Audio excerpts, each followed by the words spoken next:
ਵਾਹਿਗੁਰੂ ਜੀ ਕਾ ਖਾਲਸਾ ਵਾਹਿਗੁਰੂ ਜੀ ਕੀ ਫਤਿਹ। ਸਭ ਤੋਂ ਪਹਿਲਾਂ ਇਸ ਗੁਰਦੁਆਰਾ ਸਾਹਿਬ ਦਾ ਮੈਨੇਜਮੈਂਟ ਦਾ, ਸੰਗਤਾਂ ਦਾ ਤਹਿ ਦਿਲ ਤੋਂ ਧੰਨਵਾਦ, ਜਿਹੜੇ ਕਿ ਅੱਜ 2-3 ਪ੍ਰੋਗਰਾਮ ਲਗਾਤਾਰ ਚਲਾ ਰਹੇ ਨੇ। ਪਹਿਲਾ 6ਵੇਂ ਪਾਤਸ਼ਾਹ ਸਾਹਿਬ ਸ੍ਰੀ ਹਰਗੋਬਿੰਦ ਸਾਹਿਬ ਜੀ ਦਾ ਪ੍ਰਕਾਸ਼ ਦਿਵਸ, ਫਿਰ 29 ਅਪ੍ਰੈਲ 1986 ਦਾ ਐਲਾਨਨਾਮਾ ਤੇ ਸਰਹੰਦ ਫਤਿਹ ਦਿਵਸ। ਸਟੇਜ ਦੇ ਸੰਗਤ ਦੇ ਵਿੱਚ ਕਾਫੀ ਸੂਝਵਾਨ ਬੁਲਾਰੇ ਤੇ ਸੱਜਣ ਬੈਠੇ ਨੇ। ਮੈਂ ਸਿਰਫ ਇੱਕ ਬਰੀਫ ਜਿਹਾ ਹੀ ਨੋਟ ਤੁਹਾਡੇ ਸਾਹਮਣੇ ਰੱਖਾਂਗਾ। ਉਹ ਇਹੀ ਹੈ ਕਿ ਸਭ ਤੋਂ ਪਹਿਲਾਂ 6ਵੇਂ ਪਾਤਸ਼ਾਹ ਦਾ ਆਪਾਂ ਅਵਤਾਰ ਦਿਹਾੜਾ, ਉਹਨਾਂ ਦਾ ਪ੍ਰਕਾਸ਼ ਦਿਵਸ। ਪੰਥ ਨੇ ਜਦੋਂ ਜਦੋਂ ਵੀ ਕਰਵਟ ਬਦਲੀ ਹੈ, ਜਦੋਂ ਜਦੋਂ ਦੇ ਹਾਲਾਤ ਜਿਸ ਤਰ੍ਹਾਂ ਵੀ ਪੈਦਾ ਹੋਏ ਨੇ, ਪੰਥ ਦੀਆਂ ਜੋ ਕਰਵਟਾਂ ਸਨ ਉਹ ਬੇਮਿਸਾਲ ਨੇ। ਪੰਚਮ ਪਾਤਸ਼ਾਹ ਦੀ ਸ਼ਹੀਦੀ ਤੋਂ ਬਾਅਦ 6ਵੇਂ ਪਾਤਸ਼ਾਹ ਨੇ ਅਕਾਲ ਤਖ਼ਤ ਸਾਹਿਬ ਦੀ ਸਿਰਜਣਾ ਕੀਤੀ, ਅਤੇ ਜਿਵੇਂ ਕਿ ਸਾਡੇ ਪਹਿਲੇ ਢਾਡੀ ਨੱਥਾ ਤੇ ਅਬਦੁੱਲਾ ਨੇ ਪਹਿਲੀ ਵਾਰ ਗਾਈ ਸੀ ਕਿ 2 ਤਲਵਾਰਾਂ ਬੱਧੀਆਂ, ਇੱਕ ਮੀਰੀ ਦੀ ਇੱਕ ਪੀਰੀ ਦੀ। ਉਹ 8-10 ਲਾਈਨ ਦੀ ਜਿਹੜੀ ਕਵਿਤਾ, ਉਹਦੇ ਵਿੱਚ ਆਉਣ ਵਾਲਾ ਜਿਹੜਾ ਸਾਰਾ ਹੀ ਸੀਨ ਆ ਉਹਦਾ ਲੇਆਊਟ ਕੀਤੀ ਹੋਈ ਆ ਕਿ ਪੰਥ ਨੇ ਜਾਂ ਅਕਾਲ ਤਖ਼ਤ ਸਾਹਿਬ ਦਾ ਆਉਣ ਵਾਲਾ ਸਿਧਾਂਤ ਕੀ ਹੋਏਗਾ। ਸੋ ਬਾਦਸ਼ਾਹ ਦਾ ਜਿਹੜਾ ਅਕਾਲ ਤਖ਼ਤ ਸਾਹਿਬ ਦੀ ਸਿਰਜਣਾ ਅਤੇ ਉਹਦੇ ਬਾਅਦ 'ਚ ਜੰਗ ਯੁੱਧ, ਅਤੇ ਪੰਥ ਨੂੰ ਜੋ ਇੱਕ ਉਸ ਵੇਲੇ ਉਹਨਾਂ ਨੇ ਲੀਹ ਬਦਲ ਕੇ ਨਵੀਂ ਸੇਧ ਦਿੱਤੀ, ਆਪ ਸਭ ਜਾਣਦੇ ਹੋ। ਫਿਰ ਸਰਹੰਦ ਦਿਵਸ, ਫਤਿਹ ਦਿਵਸ। ਖਾਲਸਾ ਪੰਥ ਨੂੰ ਜਦੋਂ ਜਦੋਂ ਵੀ ਚੈਲੰਜ ਹੋਏ ਨੇ, ਤੇ ਪੰਥ ਦਾ ਰਿਸਪੌਂਸ ਉਸ ਚੈਲੰਜ ਤੋਂ ਵੀ ਹਮੇਸ਼ਾ ਵੱਡਾ ਹੋਇਆ। ਜੇ ਚਮਕੌਰ ਸਾਹਿਬ ਦੀ ਜੰਗ ਹੋਈ, ਜਿਹੜੀ ਕਿ ਦੁਨੀਆ ਦੀ ਇੱਕ ਨਾ ਬਰਾਬਰ ਤੇ ਬੇਮਿਸਾਲ ਜੰਗ ਹੈ, ਪੰਥ ਦਾ ਗੁਰੂ ਸਾਹਿਬ ਦੀ ਹਾਜ਼ਰੀ ਦੇ ਵਿੱਚ ਚੈਲੰਜ ਕਿਤੇ ਵੱਡਾ ਸੀ। ਛੋਟੇ ਸਾਹਿਬਜ਼ਾਦਿਆਂ ਦੀ ਸ਼ਹੀਦੀ ਹੋਈ। ਇਸ ਸ਼ਹੀਦੀ ਦੀ ਮਿਸਾਲ ਨਾ ਪਿਛਲੇ ਇਤਿਹਾਸ ਵਿੱਚ, ਨਾ ਹੁਣ ਦੇ ਵਿੱਚ, ਤੇ ਆਉਣ ਵਾਲੇ ਇਤਿਹਾਸ ਵਿੱਚ ਵੀ ਇਸ ਦਾ ਕੋਈ ਸਾਨੀ ਨਹੀਂ ਹੋਏਗਾ ਜੋ ਛੋਟੇ ਸਾਹਿਬਜ਼ਾਦਿਆਂ ਦੀ ਸੀ ਜੀ। ਔਰ ਉਸ ਸ਼ਹੀਦੀ ਤੋਂ ਬਾਅਦ ਜੋ ਪੰਥ ਦਾ ਰਿਸਪੌਂਸ ਸੀਗਾ, ਜੋ ਬਾਬਾ ਬੰਦਾ ਸਿੰਘ ਬਹਾਦਰ ਨੇ ਖਾਲਸਾ ਪੰਥ ਦਾ ਜੋ ਰਿਸਪੌਂਸ ਸਰਹੰਦ ਫਤਿਹ ਦਿਵਸ ਦੇ ਵਿੱਚ ਜਿਸ ਤਰ੍ਹਾਂ ਜ਼ਾਲਮ ਨੂੰ ਸਜ਼ਾ ਦਿੱਤੀ ਅਤੇ ਰਾਜ ਭਾਗ ਕਾਇਮ ਕੀਤਾ, ਇਹ ਇੱਕ ਬਹੁਤ ਵੱਡਾ ਚੈਲੰਜ ਸੀ, ਜਿਸ ਦਾ ਰਿਸਪੌਂਸ ਵੀ ਉਸ ਤੋਂ ਕਿਤੇ ਵੱਧ ਸੀ। ਹੁਣ ਆਈਏ ਆਪਾਂ ਖਾਲਿਸਤਾਨ ਦੇ ਐਲਾਨਨਾਮੇ ਤੇ। ਉਹੀ ਤਖਤ ਜਿਸ ਦੀ ਸਿਰਜਣਾ 6ਵੇਂ ਪਾਤਸ਼ਾਹ ਨੇ ਕੀਤੀ, ਉਸੇ ਹੀ ਤਖਤ ਤੇ ਖਾਲਸਾ ਪੰਥ ਨੇ ਇਕੱਤਰ ਹੋ ਕੇ 1984 ਵਿੱਚ ਦਰਬਾਰ ਸਾਹਿਬ ਤੇ, ਜੋ ਕਿ ਮੌਜੂਦਾ ਸਮੇਂ ਦੀ ਸਰਕਾਰ ਵੱਲੋਂ, ਉਸ ਸਮੇਂ ਦੀ ਸਰਕਾਰ ਵੱਲੋਂ ਇੱਕ ਭਾਰੀ ਹਮਲਾ ਕੀਤਾ ਗਿਆ ਸੀ, ਤੇ ਉਸ ਦਾ ਰਿਸਪੌਂਸ ਵੀ ਖਾਲਸਾ ਪੰਥ ਦਾ ਬੇਮਿਸਾਲ ਸੀ। ਉਸ ਰਿਸਪੌਂਸ ਨੇ ਇੱਕ ਵਾਰੀ ਫਿਰ ਚਮਕੌਰ ਸਾਹਿਬ ਦੀ ਜੰਗ ਦੀ ਸਾਨੂੰ ਯਾਦ ਕਰਵਾਈ ਕਿ ਕਿਵੇਂ ਮੁੱਠੀ ਭਰ ਸਿੰਘਾਂ ਨੇ ਇੱਕ ਦੁਨੀਆ ਦੀ ਵੱਡੀ ਤਾਕਤ ਦਾ ਮਿਲੀਟੈਰੀਲੀ ਮੁਕਾਬਲਾ ਕੀਤਾ। ਸੋ ਉਸ ਜੰਗ ਤੋਂ ਬਾਅਦ ਅਸੀਂ ਅਕਸਰ ਦੁਹਰਾਉਂਦੇ ਹਾਂ ਕਿ ਪਿੰਡਰਾਂ ਵਾਲੇ ਸੰਤਾਂ ਨੇ ਆਪਣੀ ਜ਼ਿੰਦਗੀ ਦੇ ਵਿੱਚ ਕਦੀ ਇਹ ਨਹੀਂ ਕਿਹਾ ਵੀ ਅਸੀਂ ਖਾਲਿਸਤਾਨ ਚਾਹੁੰਦੇ ਹਾਂ, ਪਰ ਉਹਨਾਂ ਨੇ ਇਹ ਜ਼ਰੂਰ ਕਿਹਾ ਕਿ ਅਗਰ ਹਿੰਦੁਸਤਾਨ ਦੀ ਸਰਕਾਰ ਨੇ ਦਰਬਾਰ ਸਾਹਿਬ ਤੇ ਹਮਲਾ ਕੀਤਾ ਜਾਂ ਦਰਬਾਰ ਸਾਹਿਬ ਦੀ ਬੇਅਦਬੀ ਕੀਤੀ, ਤੇ ਅਸੀਂ ਖਾਲਸਾ ਪੰਥ ਖਾਲਿਸਤਾਨ ਦੀ ਨਹੀਂ ਰੱਖੀ ਜਾਵੇਗੀ।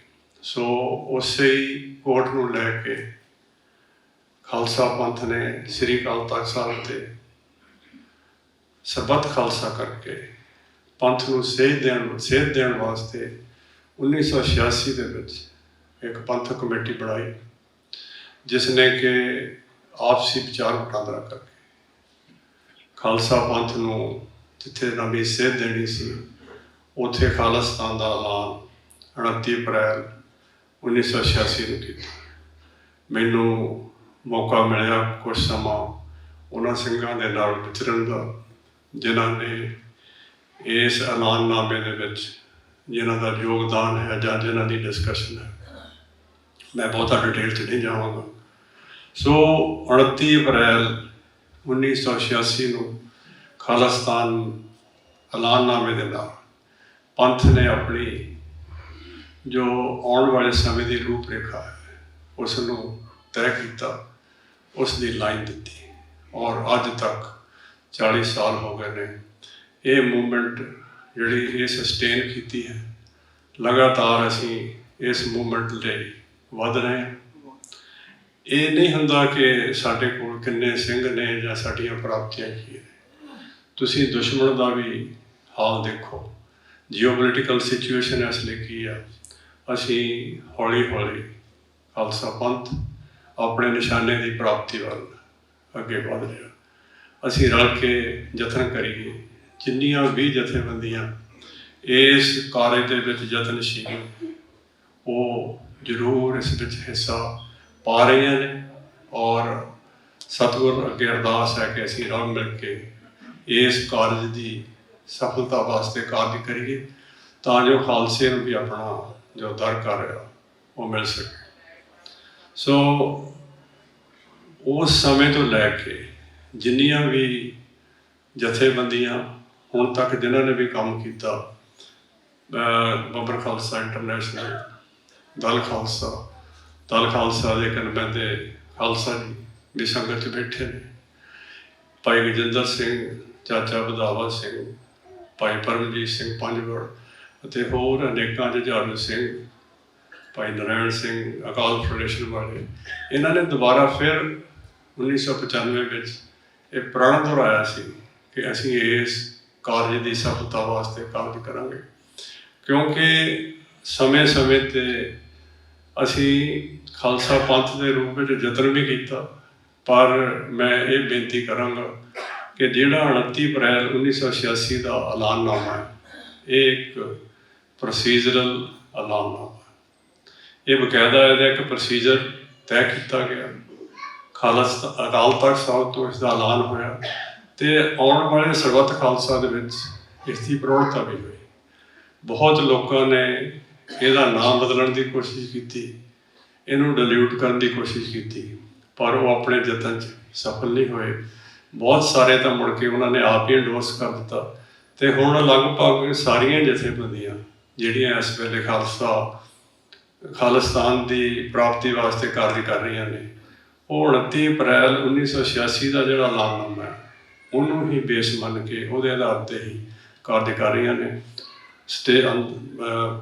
ਅੰਦਰ ਬੁਲਾਰੇ ਸੰਗਤ ਦੇ ਵਿੱਚ ਕਾਫੀ ਬੈਠੇ ਨੇ, ਡਾਕਟਰ ਅਮਰਜੀਤ ਸਿੰਘ ਜੀ, ਬਾਕੀ ਸਾਰੇ ਬੁਲਾਰੇ ਕੁਛ ਕੈਨੇਡਾ ਤੋਂ ਵੀ ਆਏ ਨੇ। ਤੁਹਾਨੂੰ ਡਿਟੇਲ ਵਿੱਚ ਵੀ ਇਹਦੇ ਬਾਰੇ ਜ਼ਰੂਰ ਦੱਸਣਗੇ। ਇਸ ਤੋਂ ਉਪਰੰਤ ਜਿਵੇਂ ਕਿ ਸਟੇਜ ਵੱਲੋਂ ਕਿਹਾ ਗਿਆ ਕਿ ਸਿੱਖ ਕੌਕਸ ਦੀ ਜੋ ਸਿਰਜਣਾ ਜਾਂ ਪ੍ਰਾਪਤੀ, ਮੈਂ ਇਹ ਸੰਗਤ ਦੇ ਵਿੱਚ ਮਹਾਰਾਜ ਦੀ ਹਜ਼ੂਰੀ 'ਚ ਖੜਾ ਹੋ ਕੇ ਗੱਲ ਕਹਿ ਰਿਹਾ ਕਿ ਇਹ ਕਿਸੇ ਵੀ ਵਿਅਕਤੀ ਦਾ ਇਕੱਲੇ ਦਾ ਕੰਮ ਕਦੇ ਨਹੀਂ ਹੁੰਦਾ। ਸੰਗਤ ਦੇ ਵਿੱਚ ਹੀ ਭਾਈ ਹਰਜਿੰਦਰ ਸਿੰਘ ਬੈਠੇ ਨੇ, ਭਾਈ ਜਗਰਾਜ ਸਿੰਘ ਬੈਠੇ ਨੇ, ਡਾਕਟਰ ਅਮਰਜੀਤ ਸਿੰਘ ਬੈਠੇ ਨੇ। ਸਾਡਾ ਸਾਰਿਆਂ ਦਾ ਹੀ ਰਲ ਕੇ ਭਾਈ ਯਾਦਵਿੰਦਰ ਸਿੰਘ ਜਿਹੜੇ ਪਹਿਲਾਂ ਸਿੱਖ ਯੂਥ ਅਮਰੀਕਾ ਵਿੱਚ ਰਹੇ, ਫਿਰ ਅਮਰੀਕਨ ਗੁਰਦੁਆਰਾ ਪ੍ਰਬੰਧਕ ਕਮੇਟੀ ਵਿੱਚ ਵੀ ਸਾਡੇ ਨਾਲ ਉਹਨਾਂ ਨੇ ਕੰਮ ਕੀਤਾ। ਇਹ ਸਾਡਾ ਸਾਰਿਆਂ ਦਾ ਇੱਕ ਸੰਯੁਕਤ ਇੱਕ ਕਾਰਜ ਹੈ, ਕਿਸੇ ਵੀ ਇਕੱਲੇ ਬੰਦੇ ਦਾ ਕਾਰਜ ਨਹੀਂ ਹੈ। ਅਤੇ ਅਸੀਂ ਹੁਣ ਤੱਕ ਜੋ ਕੁਛ ਵੀ ਕਰ ਸਕੇ, ਇਹ ਸਾਡੀ ਸਾਰਿਆਂ ਦੀ ਇੱਕ ਜੁਆਇੰਟ ਐਫਰਟ ਹੈ। ਇਸ ਮੁਲਕ ਦੇ ਵਿੱਚ ਅਸੀਂ ਯਤਨ ਕਰ ਰਹੇ ਹਾਂ ਕਿ ਜਿਹੜੀਆਂ ਸਾਨੂੰ ਡੋਮੈਸਟਿਕ ਲੈਵਲ 'ਤੇ ਜਿਹੜੀਆਂ ਮੁਸ਼ਕਿਲਾਂ ਨੇ ਜਾਂ ਇੰਟਰਨੈਸ਼ਨਲ ਲੈਵਲ 'ਤੇ ਜਿਹੜੀਆਂ ਵੀ ਮੁਸ਼ਕਿਲਾਂ ਆ ਰਹੀਆਂ ਨੇ, ਉਹ ਅਸੀਂ ਇੱਥੋਂ ਦੇ ਕਾਂਗਰਸਮੈਨਾਂ ਦੇ ਸਾਹਮਣੇ ਰੱਖ ਕੇ ਯਤਨ ਕਰਦੇ ਹਾਂ ਕਿ ਇਹਨਾਂ ਦਾ ਕੋਈ ਸਾਰਥਕ ਹੱਲ ਨਿਕਲ ਸਕੇ। ਸੋ ਸਾਡਾ ਹਮੇਸ਼ਾ ਯਤਨ ਰਹੇਗਾ। ਭਾਈ ਹਿੰਮਤ ਸਿੰਘ ਜੀ ਹਮੇਸ਼ਾ ਸਾਨੂੰ ਇਹਨਾਂ ਕਾਰਜਾਂ ਦੇ ਵਿੱਚ ਸਹਾਇਤਾ ਵੀ ਦਿੰਦੇ ਨੇ, ਸਪੋਰਟ ਕਰਦੇ ਨੇ, ਔਰ ਸਾਡੇ ਨਾਲ ਬਰਾਬਰ ਰਲ ਕੇ ਮੁੰਡੇ ਨਾਲ ਮੁੰਡਾ ਜੁੜ ਕੇ ਚੱਲਦੇ ਨੇ। ਇਸੇ ਤਰ੍ਹਾਂ ਹੀ ਸਿੱਖ ਯੂਥ ਔਰ ਅਮਰੀਕਨ ਬਾਕੀ ਜਿੰਨੀਆਂ ਵੀ ਜਥੇਬੰਦੀਆਂ ਨੇ ਸਾਰੀਆਂ ਉਹਨਾਂ ਦਾ ਯਤਨ ਆ, ਸਾਡਾ ਯਤਨ ਆ ਕਿ ਅਸੀਂ ਰਲ ਕੇ ਇਹਦੇ ਵਿੱਚ ਕਾਰਜ ਕਰ ਸਕੀਏ। ਇੱਕ ਗੱਲ ਮੈਂ ਹੋਰ ਕਹਾਂਗਾ ਕਿ ਇਹਦੇ ਨਾਲ ਨਾਲ ਹੀ ਪਿਛਲੇ 2-3 ਸਾਲ ਤੋਂ ਜਿਹੜਾ ਕਿ ਟਰਾਂਸਨੈਸ਼ਨਲ ਡਿਪਰੈਸ਼ਨ ਇਸ ਦਾ ਦੌਰਾ ਹੈ, ਕੈਨੇਡਾ, ਪਾਕਿਸਤਾਨ ਅਤੇ ਹੋਰ 1-2 ਮੁਲਕਾਂ ਦੇ ਵਿੱਚ ਆਪਣੇ ਬਾਰਡਰਸ ਤੋਂ ਬਾਹਰ ਜਾ ਕੇ ਹਿੰਦੁਸਤਾਨ ਦੀ ਸਰਕਾਰ ਨੇ ਸਾਡੇ ਸਿੰਘਾਂ ਨੂੰ ਸ਼ਹੀਦ ਕੀਤਾ, ਔਰ ਖ਼ਾਸ ਤੌਰ 'ਤੇ ਅਮਰੀਕਾ ਦੇ ਵਿੱਚ ਸ਼ਹੀਦ ਕਰਨ ਦੀ ਕੋਸ਼ਿਸ਼ ਕੀਤੀ। ਸਾਡਾ ਯਤਨ ਹੋਏਗਾ ਕਿ ਅਸੀਂ ਸਾਰੀਆਂ ਜਥੇਬੰਦੀਆਂ ਰਲ ਕੇ ਇਸ ਦਾ ਕੋਈ ਮੁਕਾਬਲਾ ਕਰ ਸਕੀਏ। ਇਸੇ ਹੀ ਰੂਹ ਦੇ ਵਿੱਚ ਭਾਈ ਪਰਮਜੀਤ ਸਿੰਘ ਪੰਜਵੜ, ਜਿਨ੍ਹਾਂ ਦਾ ਕਿ ਸੰਘਰਸ਼ ਦੇ ਵਿੱਚ ਬੜਾ ਵਿਸ਼ੇਸ਼ ਯੋਗਦਾਨ ਹੈ, ਪਾਕਿਸਤਾਨ ਦੇ ਵਿੱਚ ਉਹਨਾਂ ਦੀ ਵੀ ਸ਼ਹੀਦੀ ਹੋਈ। ਹੁਣ ਤੱਕ ਦੀ ਸੂਚਨਾ ਦੇ ਮੁਤਾਬਕ ਇੰਨੀ ਕੁ ਗੱਲ ਸਾਹਮਣੇ ਆਈ ਹੈ ਕਿ ਘਰ ਦਾ ਇੱਕ ਨੌਕਰ ਹੀ ਇਨਫੋਰਮੇਸ਼ਨ ਦੇਣ ਦੇ ਵਿੱਚ ਪਤਾ ਲੱਗਿਆ, ਔਰ ਉਸ ਦਾ ਜੋ ਸੰਬੰਧ ਹੈ ਇੱਕ ਜਥੇਬੰਦੀ ਦਾ ਹੀ ਹੋਰ ਸਿੰਘ ਭਾਈ ਰਤਨਦੀਪ ਸਿੰਘ ਵਿਰਕ ਉਸ ਦੇ ਨਾਲ ਸਥਾਪਿਤ ਹੁੰਦਾ। ਅਜੇ ਗੱਲ ਬਹੁਤੀ ਕਲੀਅਰ ਨਹੀਂ ਹੋ ਰਹੀ, ਔਰ ਇਹ ਸਾਰਾ ਕਾਰਾ ਜਿਹੜਾ ਹੈਗਾ ਇਹ ਏਜੰਸੀਆਂ ਦਾ ਕਾਰਜ ਹੈ। ਔਰ ਇਹਨਾਂ ਨੇ ਜਿਹੜੇ ਖਾਸ ਤੌਰ 'ਤੇ ਭਾਈ ਰਤਨਦੀਪ ਸਿੰਘ ਵਿਰਕ ਹੈ, ਜਿਹੜਾ ਸਾਡੇ ਨਾਲ ਕੋਈ 20-22 ਸਾਲ ਉੱਥੇ ਕੰਮ ਕੀਤਾ, ਉਸ ਦੇ ਅਮਰੀਕਾ ਸਮੇਤ ਕੁਝ ਹੋਰ ਮੁਲਕਾਂ ਦੇ ਵਿੱਚ ਵੀ ਲੋਕਾਂ ਦੇ ਨਾਲ ਸੰਬੰਧ ਸੀ। ਅਸੀਂ ਯਤਨ ਕਰ ਰਹੇ ਹਾਂ ਕਿ ਗੱਲ ਜਿਹੜੀ ਅਸਲੀ ਆ ਉਹ ਬਾਹਰ ਆ ਸਕੇ। ਸੋ ਉਹ ਸਾਰੇ ਸ਼ਹੀਦਾਂ ਦਾ ਜਿਨ੍ਹਾਂ ਨੇ ਪੰਥ ਵਾਸਤੇ, ਕੌਮ ਵਾਸਤੇ ਕਾਰਜ ਕੀਤੇ, ਅਸੀਂ ਉਹਨਾਂ ਸਾਰਿਆਂ ਦਾ ਹੀ ਰੋਮ ਰੋਮ ਤੋਂ ਅਸੀਂ ਉਹਨਾਂ ਦੇ ਰਹਿਣੀ ਹਾਂ, ਔਰ ਅਰਦਾਸ ਕਰਦੇ ਹਾਂ ਕਿ ਸਤਿਗੁਰ ਸੱਚੇ ਪਿਤਾ ਉਹਨਾਂ ਦੀ ਸੇਵਾ ਨੂੰ ਪ੍ਰਵਾਨ ਕਰਨ ਅਤੇ ਖਾਲਸਾ ਪੰਥ ਜੋ ਇਸ ਵੇਲੇ ਆਪਣੀ ਲੜਾਈ ਲਈ ਜੂਝ ਰਿਹਾ, ਆਪਣੇ ਘਰ ਵਾਸਤੇ ਜੂਝ ਰਿਹਾ, ਸਾਨੂੰ ਕਾਮਯਾਬੀ ਮਿਲੇ। ਇਹਨਾਂ ਸ਼ਬਦਾਂ ਦੇ ਨਾਲ ਕਿਸੇ ਵੀ ਭੁੱਲ ਚੁੱਕ ਲਈ ਖਿਮਾ। ਵਾਹਿਗੁਰੂ ਜੀ ਕਾ ਖਾਲਸਾ, ਵਾਹਿਗੁਰੂ ਜੀ।